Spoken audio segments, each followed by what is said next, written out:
Hey everybody, it's Dan with Pain Free You. Today's topic: how do I make the symptoms stop now? How do I make the symptoms stop? Alright, so we'll get to that in a minute. Still some haze in the air. Great night, almost 8 o'clock. The birds are singing.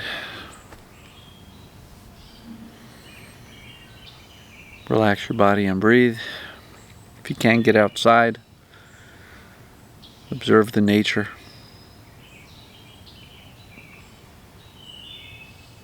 Beautiful. So, I get this question a lot. Dan, this is happening, that's happening. How do I make it stop? Okay. Or, flipped the other way. I'm so frustrated because I can't make it stop. I'm so scared because I can't make it stop. The key phrase there is make it stop.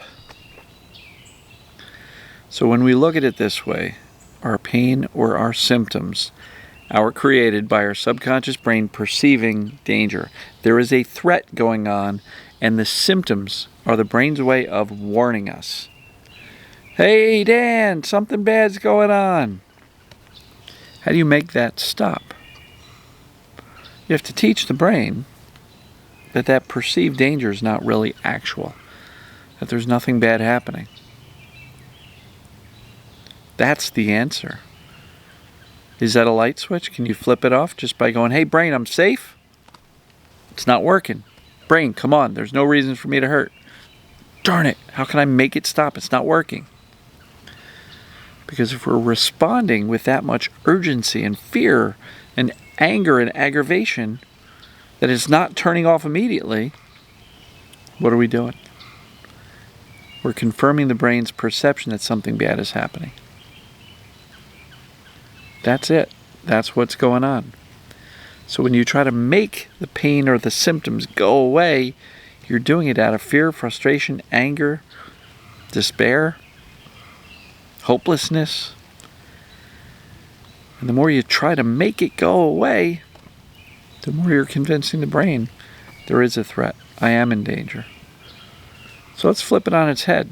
If perceived danger is what's turning on the symptoms or keeping them persistent, what's the best way to allow, not make, allow the symptoms to fade away? By thinking, acting, and behaving as if we're actually okay. So, does trying to make the symptoms go away from an anger and fear standpoint convey to the brain, the subconscious, that I'm actually okay? Or does that do the opposite and convey to the subconscious that I'm in trouble? Look at how pissed off I am. Look at how sad I am. Look at how scared and freaked out I am. Nothing about trying to make your symptoms go away says I'm safe. And saying I'm safe in anger and fear does not convince the subconscious that we're okay. So I say it all the time, calm is the way. Reassurance is the way. Understand what creates symptoms, perceive danger. Know that that's what's going on for me. Know that there's a cure, and know that you're capable of it. Foundationally, that's what you got to start with. If you don't have those 4 things down, that's where to start. So now 2 of those things is purely knowledge. What creates symptoms? And is there a cure? Knowledge, knowledge. Now, the part that applies to you or me is, does this apply to me? And do I have the ability to implement this proven solution to end the symptoms? Getting angry enough at your symptoms doesn't make them go away. People try. They get so pissed off. They scream at their brain. They scream at their symptoms. How come it's not working? I can't make the symptoms go away. All you're doing by that is confirming the brain's perception that something bad's going on.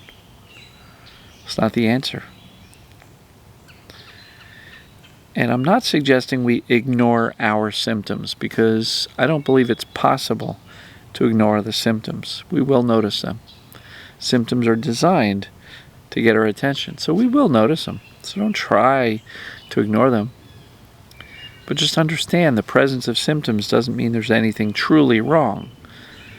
And I have plenty of people who kind of refuse to believe that pain can be created by the brain. Pain does not always equal injury. Pain does not always equal damage. Pain does not always equal something about the body is wrong.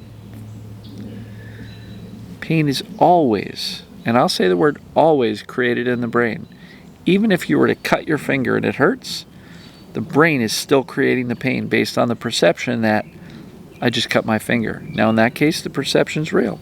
I cut a finger, I can see it. But in so many cases, there's no hard evidence that the body has been injured. You know? There's no hard evidence. And even if you've got an MRI and they say that doesn't look normal, all right, hey doc, what's the proof that that abnormality is the actual cause of my symptoms? Well, because we can see it. Clearly, it's the problem. Okay, doc, does anybody else have this same exact structural abnormality and no pain? And if they say, nope, 100% of the people with this structural abnormality all have pain, they don't know the science. You know, at my age, 58 years old, I think it's like 66% of people with zero back pain at all have MRIs with one or multiple herniations and bulges. So there's no evidence that the structural problem that your doctor pointed to on the MRI is the actual cause of the pain. If there's fear, perceived danger, at a conscious or subconscious level, that's what's causing the symptoms. If you believe I've got a bad back, that's why your brain turns it on every time you grab the shovel in the winter, or, you know, climb the roof and, you know, empty the gutters or cut the lawn. If the brain perceives your back is bad or weak, and that you have to be careful and not do too much, the brain is very possibly going to turn on those symptoms. So the solution is to teach, not just tell, teach your brain that you're actually okay, that this perception of danger is not a real threat. It's not a real danger. So how can I make my pain and my symptoms go away? By not trying to make them go away. Because the harder you try to make them go away, the more you're confirming the brain's belief that something bad is happening, because you're trying so hard to make them go away. You know, it's kind of like the guest that wouldn't leave. There used to be a really funny skit on Saturday Night Live, the guest that wouldn't leave, and it was like a party thing. I think it was John Belushi. And he just wouldn't leave. The party was over, they're cleaning up, and he just wouldn't leave. You know? The more they engaged with him, the longer he stuck around. Funny skit, only slightly relevant to this.